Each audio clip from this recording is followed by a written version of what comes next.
Hi, Dave. You guys were Morning. 2-2 against Toronto earlier in the season, played them really well, and then of course they steamrolled you in the best of in that three-game set. What do you need to get back to? What was the difference in the way the Oilers played from the first four to the last three games? I think you know what during the season there's some ups and downs. We didn't play very well the last three games against them, gave up early goals against them, and the other games were real tight games. So we just have to get back to playing the way we can, and we got to monitor, see how we come out of this break here. Or we've been on sitting on the road for a week, so we got to make sure we get our competitive juices coming back and get engaged in the game right away. You don't want to go into a playoff series with Toronto if that happens down the road with any sort of doubt in your mind. So from that standpoint, is there a psychological importance to this game? Do you need to get back How do you to know? How do you know we don't want to go into a series with Toronto? I'm saying going into a series with Toronto with any doubt in your mind. Yeah, you're saying we don't want to. We just want to get in the No, I'm playoffs. saying We I would don't. We love it. don't. We Everybody don't would care love who it. we play. We just want to get in the playoffs. Yeah, my So point being that you don't want to go into a series with Toronto having lost five in a row. So is there a psychological importance to getting over on them right now? it's about playing well. We got to whoever we play against. There's going to be tough competition. You got to play well. And we were playing well a week ago. We had a couple of real tight games against Winnipeg.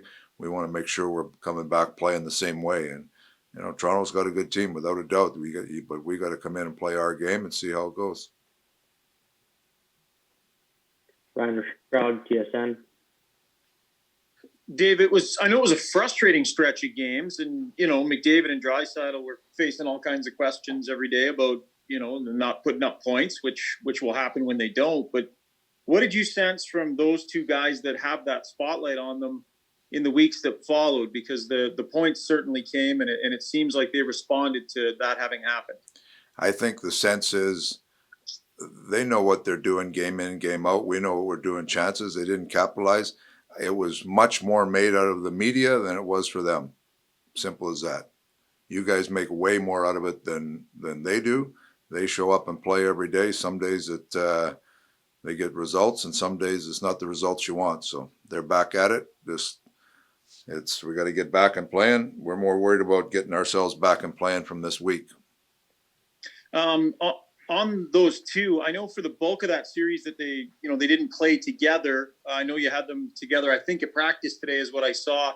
I don't know how much you're willing to discuss this a day ahead of time, but do you considering how much they've produced, putting those two together for this matchup? Yeah, we got a couple of injury things that we're looking at there, so we'll figure that out tomorrow. But there's different looks that we can we've showed we can have different looks with them together apart. So we'll see where it goes tomorrow morning. Mark Spector, Sportsnet. So is that part of the coaching mentality about running those two together on the same line for a few games? Everyone's got used to that. Everyone knows how to play when they're apart. Does this just solidify that if you have to make an in-game change, your team's going to be more ready for it, Dave, than before? Well, I think those are things that your team is always, as you go through the season, there's different situations that arise, and there's different ways, whether you win a game, lose a game, there's different things you're trying to win, so or you have to try to do to win. So there's different scenarios that come into play, and once you go through it a few times, players read and react off that, and they understand what we're trying to do. So flipping Draisaitl from center to wing, it happens. Nuge, the switch for Nuge is he can jump in there at any time, so it's our players get used to it. If we were just if it was a one-off and everybody's wondering what's going on, but now we've done it enough where players recognize what's going on.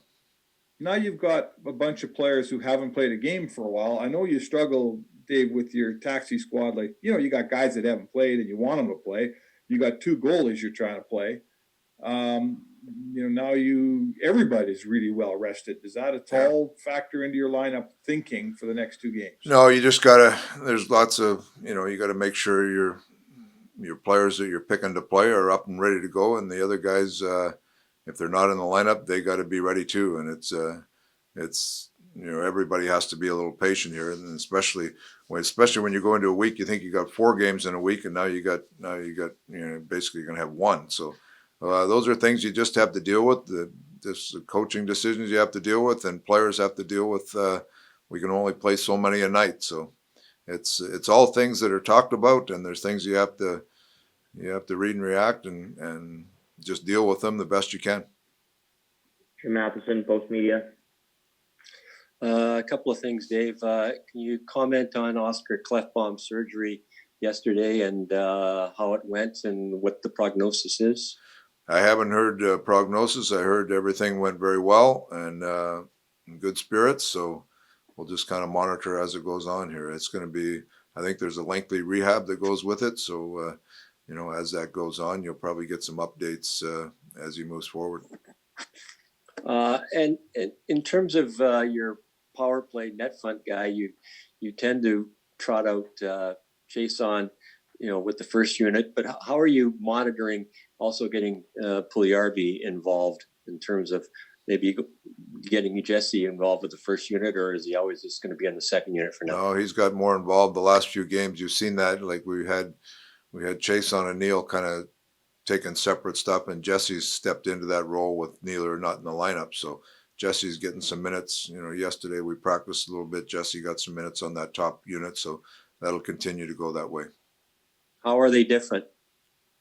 Actually, the two right-handers are pretty similar, but the one thing that net front guys got to do is he's got to hunt loose pucks. He's got to jump on loose pucks, and it can be taxing at times. So, Connor and Leon and Nuge they usually spend a minute and 40, minute and 45 out there, and they're on the flanks. But the net front guy, there's a lot of work being done down there, so that's why you tend to go with two guys there. Thank you.